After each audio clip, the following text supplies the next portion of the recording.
श्री गुरुदेव दत्त. श्री गुरुदेव दत्त. दिगंबरा दिगंबरा श्रीपाद श्री वल्लभ दिगंबरा. दिगंबरा दिगंबरा श्रीपाद श्री वल्लभ दिगंबरा. श्री गुरुदेव दत्त. पेडगावमध्ये दत्त जयंती उत्सवाचं आयोजन सालाबादप्रमाणे याही वर्षी आपण खूप असं आकर्षक असं केलेलं आहे. कशा प्रकारचा भक्तिभाव आणि कशा प्रकारचा महाप्रसादाचं आयोजन आपल्या माध्यमातून करण्यात आलं?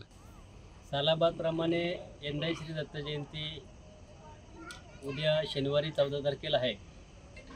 आज दत्त जयंती 11 वर्षापासून इथे साजरी होते आणि इथे सर्व परिसरातील सर्व भाविक भक्त खूप मोठ्या संख्येने जमा होत असतात. राजकीय क्षेत्रातील नेते मंडळी, सामाजिक क्षेत्रातील सर्व भाविक भक्त येऊन इथं महाप्रसादाचा लाभ घेत असतात. जवळजवळ इथे 2 ते 3 हजार लोकांचा जेवणाचा प्रोग्राम असतो. महाप्रसाद तेवढ्या लोकांना वाटप होतं. देवाच्या कृपेने काही कमी पडत नाही. आणि गावातील समस्त ग्रामस्थ मंडळ गेल्या 1 आठवडाभरापासून इथं दिवसरात्र काम करायला काही ना काही काम करीत येत असतात. महिला मंडळसुद्धा येतात इथे. आणि या पंचक्रोशीतील सेक्टर 27, 34, 35 एवढे मागील ग्रामपंचायत ओवे हद्दीतील जे समष्ट गावं आहेत आणि पनवेल महानगरपालिकेतील संपूर्ण गावातली शहरातली लोक इथे दर्शनाला येत असतात.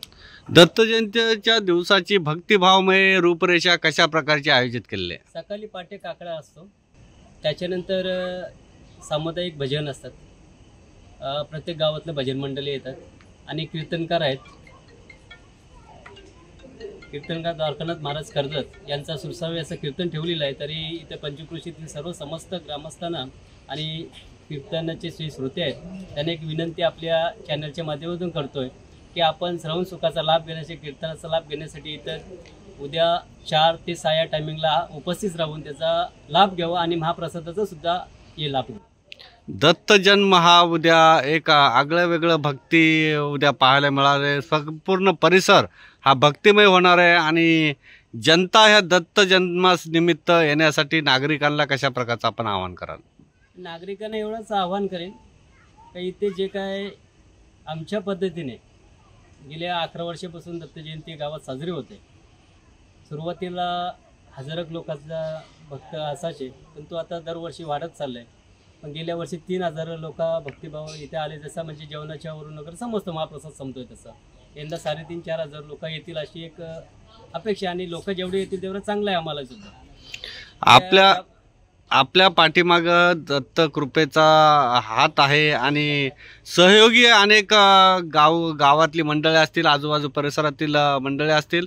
या सहयोगी हातांच्या माध्यमातून ही दत्त जयंती उत्सव कशा प्रकारे त्याला एक भक्तीचं स्वरूप मिळतं आणि सहयोगी हातांच्या बाबत आपण काय प्रतिक्रिया द्याल?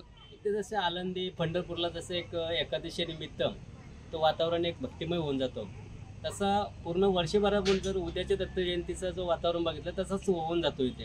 कारण असंख्य लोक इथे येऊन जातात भक्त.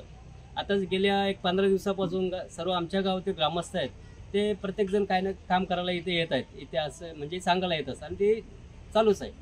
दे धडक बेधडक वृत्त देणाऱ्या आपल्या शिवसत्ता टाइम्स न्यूज चॅनलला लाल बटन दाबून सबस्क्राईब करा आणि बेल आयकॉनला क्लिक करायला विसरू नका.